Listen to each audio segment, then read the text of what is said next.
Last week, we read through Acts chapter 19 because I wanted to put in better context just when we're seeing the sights, just exactly what it is and where we are.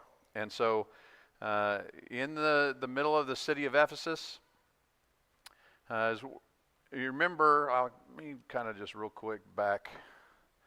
We're just walking down a street through the middle of Ephesus. I don't remember the exact name of the street. It's been there for a long, long time. I believe dating back into about 200 BC. But as we're walking down this street, we're traveling from east to west. And as we go down this street, we see temple after government building, after all kinds of different things. This is kind of where we stopped last time. And it just amazed me that all of the marble, everything is marble. The streets are marble. The buildings are marble. The toilet seats are marble. And you're going to see some of those here in a little bit. Everything is made out of marble. And so it's like what's asphalt and concrete to us, that was marble to them. It was just plentiful. And so the thing about marble is fairly soft stone. It's not a hard stone.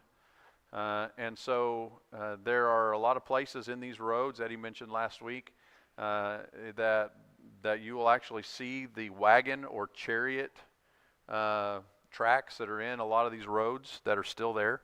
It's very, very, very, very interesting. But as I said, you continue through the city, another temple, more gods, and you're going to hear me say it a lot. It was overwhelming.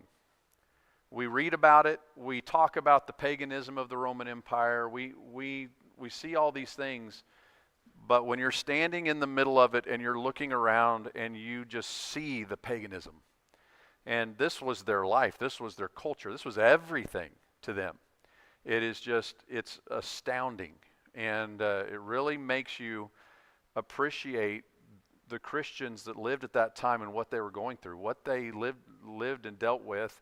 We think the things that we're dealing with today with immorality and just the worldliness that we see around us today, and we're not yet where they were.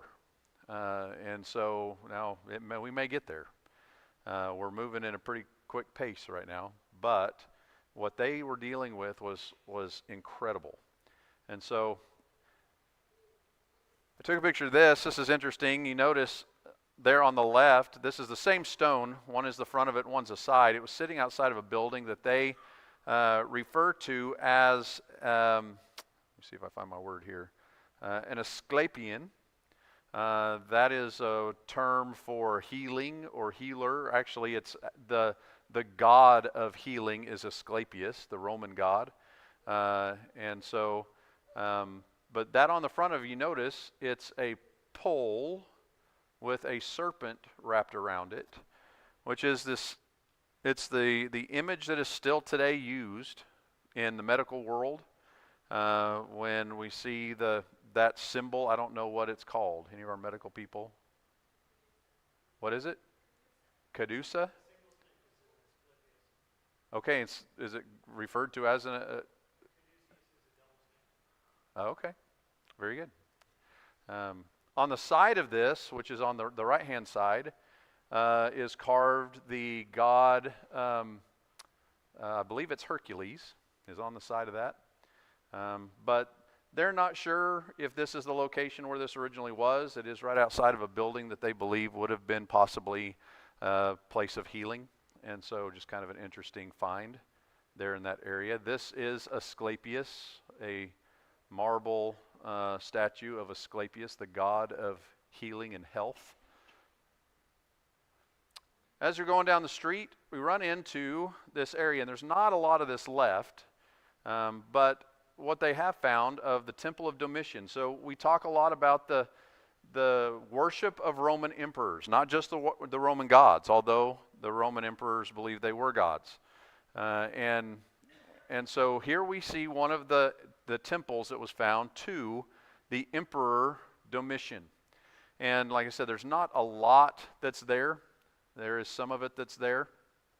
I want you to notice, though, here on this picture, this arch right here, you see how small that looks? To give you a little bit of a scale of how big the rest of that is, I've got a bit of a video here to let you see the size of that little bitty arch.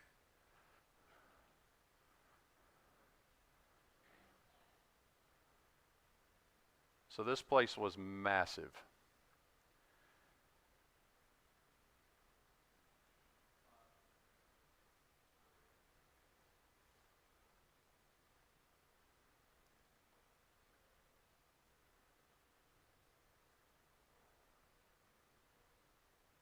So it's pretty incredible. So the things that they have found, some of that they have been able to reproduce and put back together just to get a little bit of a idea of the scope of this thing. Right here to the left is where that Temple of Domitian is, or was. And so we're looking back down this main street again. This is that main street that runs into the city of Ephesus from the east. And all along the side here, there are, again, there's temples, big temples, little temples, depending on what god they're building these temples to. And then we have shops. It's a main street. What do you have on Main Street? You have shops. And that's what these places all along the side are, where each of those pillars are between ways to go into individual shops. This one in particular I took a picture of because of, if you look on the ground, in the marble in front of that shop, there is an image that has been carved. This is an image that we were introduced to when we were actually in Istanbul for the first time, and the guide told us, notice this image, we're going to see it a lot. And this is actually the ichthus. Now we think of the ichthus normally as being a what? A fish. It's that emblem of the fish that sometimes they call it the Jesus fish or whatever it is. But it was a way that Christians were able to greet each other. A lot of times, whether it was the dirt in the ground or maybe it was something on a table, where they would make one arc in the dust, and if it was another Christian, they would make the other arc from the other direction, completing the fish, and they would know without saying a word that they're fellow Christians. If you were there and you made an arc in the dust and it wasn't a Christian, they might look at you like, what in the world are you doing? I don't know. And we call that an ichthus normally because the word ichthus means fish. But this is actually the ichthus, the original ichthus. And the reason for that is for what it stands for. I got pictures. It's actually in the mosque, the Hagia Sophia Mosque in Istanbul. It was a church before it was a mosque. And on the very right-hand side, you can see when the Muslims took it, they plastered over all of the paintings and everything that the Christians had put up there. And over time, a lot of that has crumbled off. They've removed some of it to be able to see some of the ancient Christian artwork. But if you notice in some of those emblems right there, there's two of them in that picture. Let me zoom in. There's this emblem. And it almost looks like a spider web, the way that the lines are drawn from line to line around that thing. But here's what this was. The ichthus was an emblem that was a sign of Christianity. And the reason for that, ichthus spelled out in Greek letters, it's I, or iota, is the first Greek letter. That is the first letter in the word Jesus, or Jesus. Then there is chi, which is the first letter in Christus, for Christ. Then there is theta, which is the first letter in theus, which is God. Then there is upsilon, which is the first letter in huios, or huios, for son. And then there is sigma, which is the first letter in the Greek word soter, which is the word for Savior. So this emblem says Jesus Christ, Son of God, Savior. That's what the imagery represents. So Christians would use this to show a location where Christians, maybe it was where they met. When we get to, I think it might be Hierapolis, there is a actual ancient church building that also outside on the ground in the same way as we see here is the exact same symbol. And so what this tells us, or what the archaeologists say this tells us, is that most likely the owner of this little shop was a Christian. And so other Christians who were walking down the street would see this symbol, and they would recognize and say, here's a fellow brother or sister, and someone that they would be able to do business with or prefer to do business with. And so just kind of an interesting thing. And we'll see this symbol in some other places. A little bit closer up picture of it. This is, I'm standing, so to the left is that shop that I just took the picture of. I'm looking back up the road in the opposite direction where we just came from, and just to get a little bit of an idea. As you look at these, in your mind's eye, you can imagine just the immaculate grandeur of what Ephesus once was. And all of the columns that are all along each side, it would have just been incredible to see. Keep going, another temple. I don't remember who all of these temples were to. You can see a lot of the detail, the artwork. You know it's Roman because of the arch. Romans were the ones who invented and perfected the arch. This would have been something that would have sat on top of those pillars. So all those pillars along the street, all of them would have had these capitals sitting on top of them. They all had something written on them, and so usually it's to whoever paid for it being done, or some praise to some governor or something like that. This is the temple of Trajan, and it's that whole bottom area would have been a pool with a lot of fountains. And that picture, when I look back up the street, you can tell we're coming downhill. And so, as I said last week, the Romans knew how to move water. So coming downhill, this is toward the bottom of the hill, and so water would have been coming down in various ways. The actual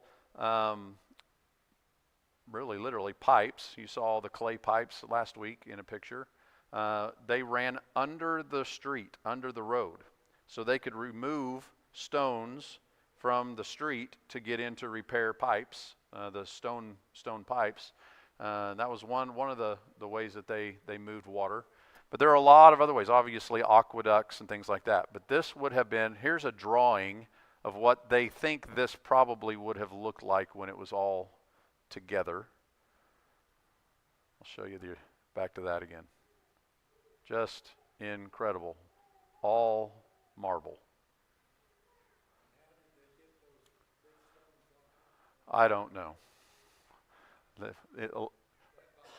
I know. Because there are some massive stones that they moved, and I don't know that we know today how they did it. What's that? Well, some kind of leverage. You're right. So again, if I am facing this way, I'm walking down the street, and this is to my left. This is what they call terrace houses. Terrace houses, this was an area where the wealthiest of the wealthy in Ephesus would have lived. These are not very well preserved. There are some we're going to see a lot more of here in just a minute. But so I'm walking down the street, there's all these shops, and then there's a side street, steps going up to homes. It's a city, just like any other city. This is looking down, those are the terraced homes there, up toward the left. Right there in front of me, that's the sidewalk. Let me show you a close-up of the sidewalk. It's a mosaic of stones that are about that big. And it goes for hundreds and hundreds of feet. And so there are millions and millions of little stones. And that's original. That is 2,000 plus years old. You think, well, how could it be out like that and not fade? Because it's not painted. They actually use stones that are those colors so that it won't fade. It will be that way forever. And so it is incredible. We're going to see a lot more of those when we get into the terraced houses in just a moment. Again, we're looking down the street. I took this picture. I climbed up on some of the ruins and took this picture. That to the left at the end, that's the Library of Celsus. We'll see more pictures of that in a minute.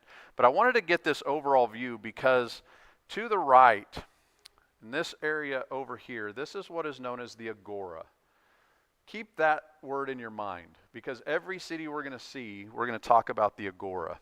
This is where city business took place. This is where celebrations took place. This is where there are going to be a lot of shops and businesses around this. This is the town square. There were temples to the gods. There were temples to the emperors. There were other things that were also in the agoras. But this is where everything happened. And so we're going to walk through that in just a moment. But I wanted to get you kind of a little bit bigger picture. Now this doorway right here, this led into one of the most important buildings in the entire city of Ephesus, the bathroom. So there's Roman toilets. This would have only been allowed for men to go into, and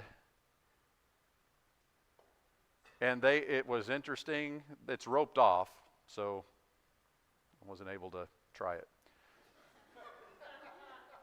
But the marble on each one of those, I should have taken more of a close-up, is worn.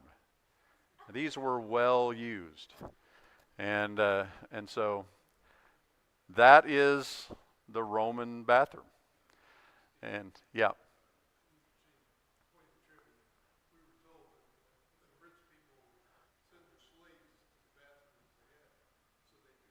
That's right. That's right. That's what we were told as well. Go warm my seat up. And when we were there, it was cold, so it would make sense. This pond right here in front of this actually had a purpose. It was actually a very ornate, decorated pond with water in it. And what we were told is that these ponds and these public bathrooms, they would always keep them stocked with frogs. And the reason was to be able to cover any sounds that were coming from the bathroom. Ribbit, yep. So these are we're going to walk into one of these terraced houses. They have uncovered and preserved some of these. They are pretty immaculate. And I want you to imagine, these were here. You see the dates there. These were actually built during the Hellenistic period, starting 200 BC, and then people would have been living in them for hundreds and hundreds of years after that.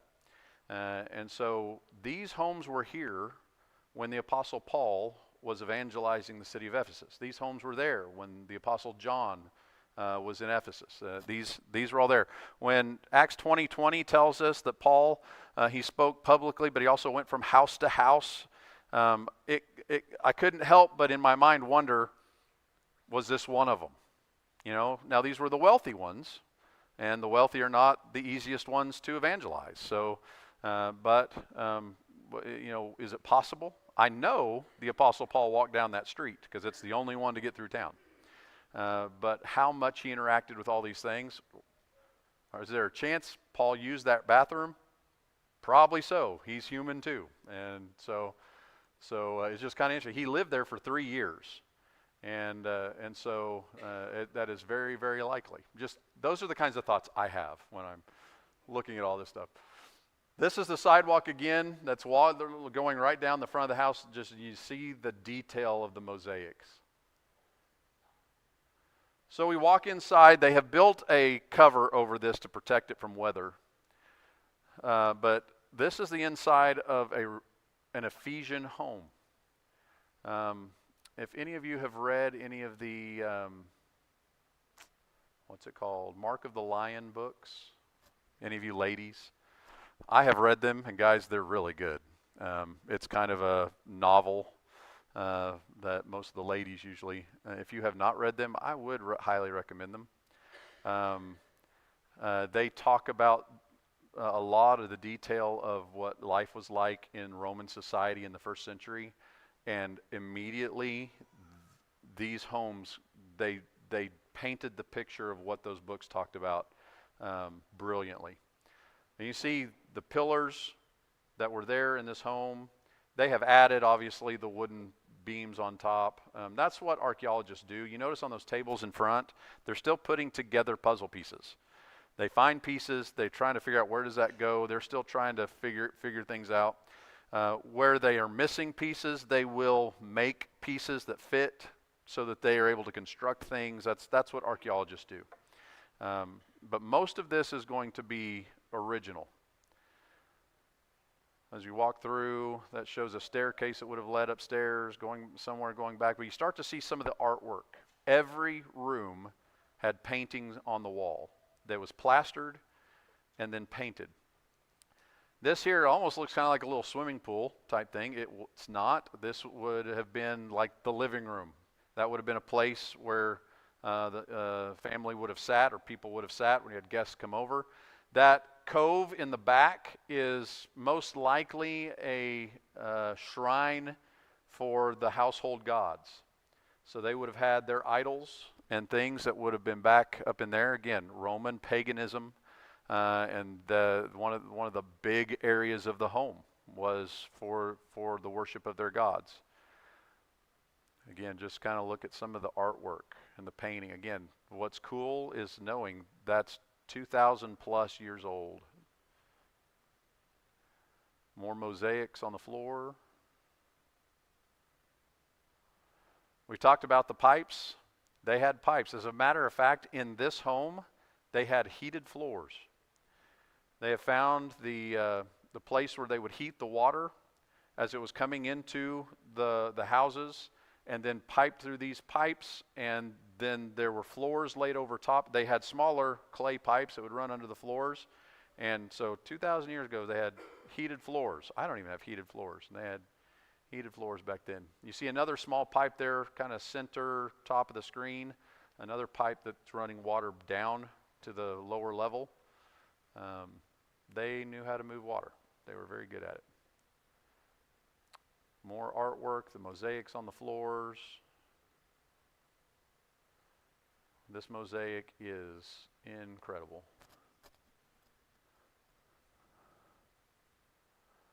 Another room. And each room was decorated based on what the room was used for. And I don't remember what all the things were.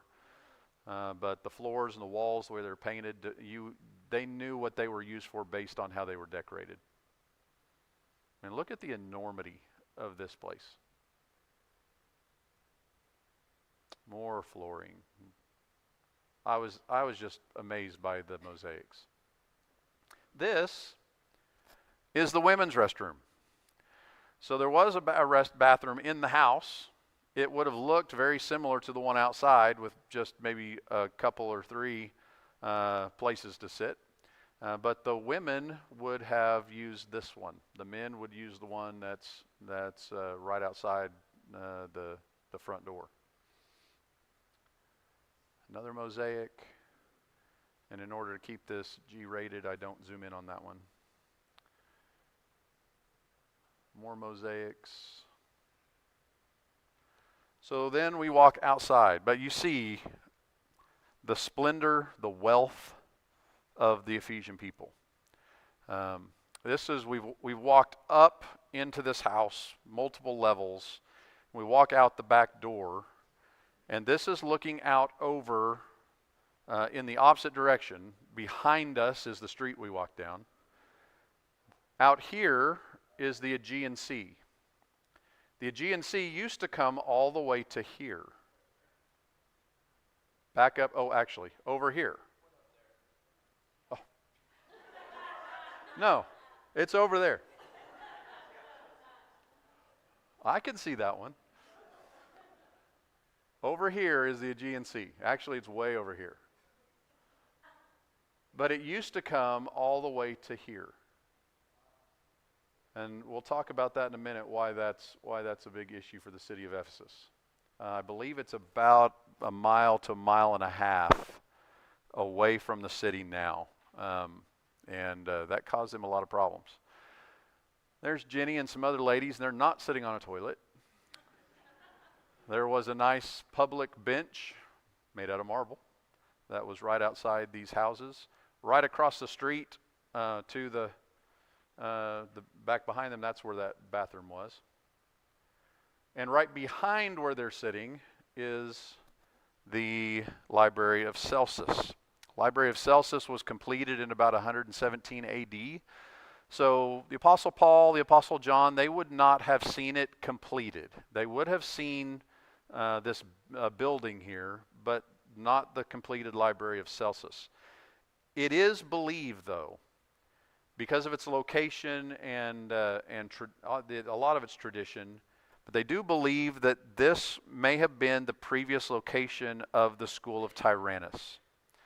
And so Scripture tells us that the Apostle Paul, while he stayed in Ephesus for those 3 years, he taught regularly in the school of Tyrannus. And so historically they believe that the library was built on the location of that school.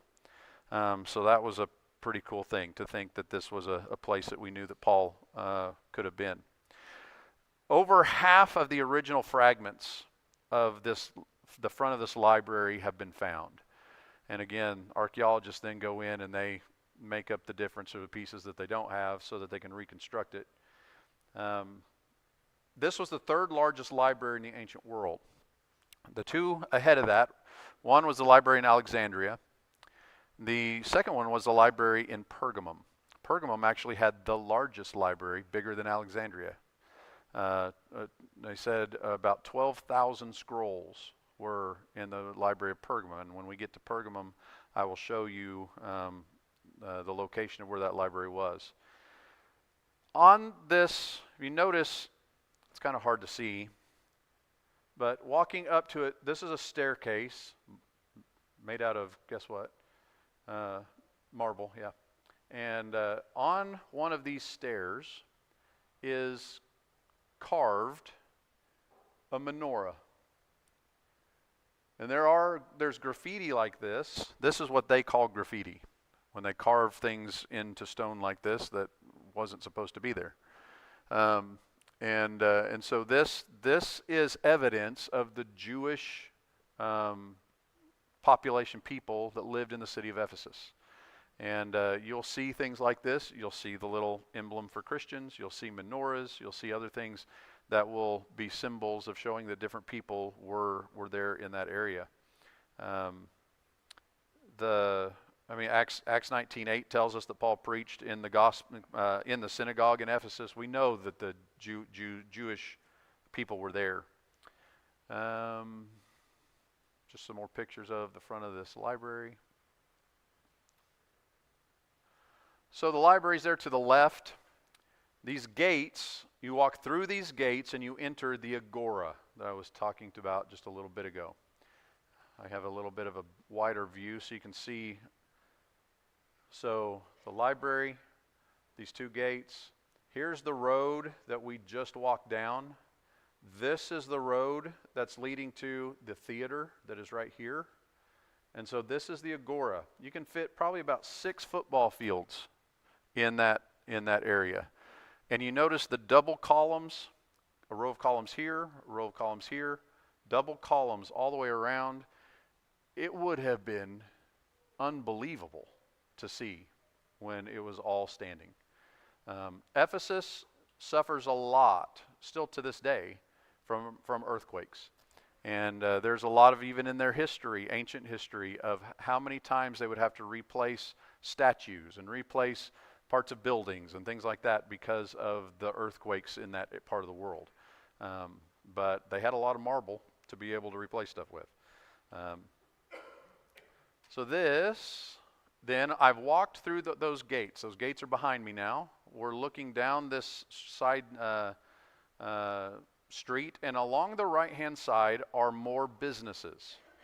And this is the area that, when we read in Acts 19 of Demetrius the silversmith, this is the area that most likely Demetrius and others like him would have had their shops. I have another video. So it would have been a shop kind of like this. Let me see if I just kind of walk along here so you can get a little bit of an idea. Shop after shop. And on some of these, there are things that are carved. There might be a boat that's carved or something that that's probably somebody that dealt with. Because remember, the sea, the shoreline, was not very far away back then. And so just kind of a cool. When Demetrius gets all of the other artisans riled up, this is most likely the area that's happening. And we are right next to the theater where they end up.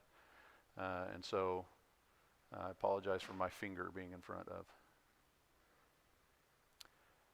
So Paul performed a lot of miracles.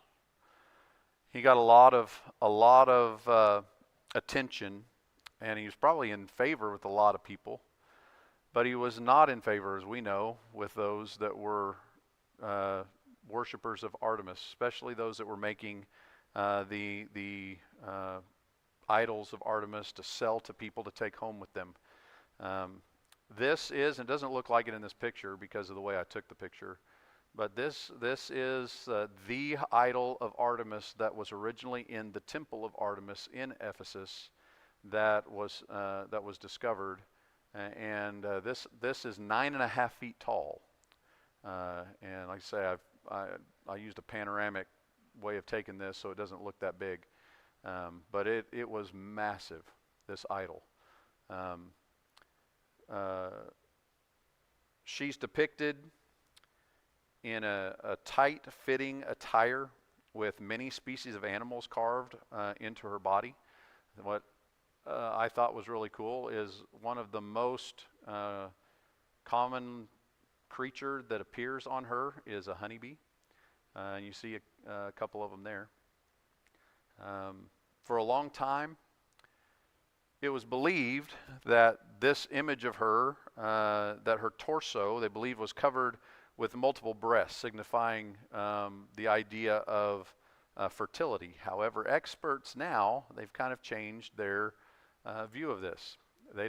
A lot of them don't think that's what this is depicting. Again, this goes to the honeybee connection. Now there are many that believe that these were actually queen cells, and if you're a beekeeper or know anything about beekeeping, queen cells, that is one of the major indicators of fertility of a hive. And so they believe that may be what these are instead. And so I thought that was also very interesting. There have been multiple copies, small copies of Artemis that have been found all over the Mediterranean basin area. I couldn't not come back without an example to show people. And I got one. It's made out of ceramic, but I got one that was as silver as I could find. I couldn't afford the silver ones, but just this kind of thing that people would come to Ephesus, they would purchase these. Well, this is what Demetrius was upset about, because nobody is purchasing these anymore. And so that's what the whole issue is that Demetrius has with the people that are with Paul. But this is the goddess that the whole thing is about. When they're yelling for 2 hours, "Great is Artemis. Great is Artemis." This is who it was all about.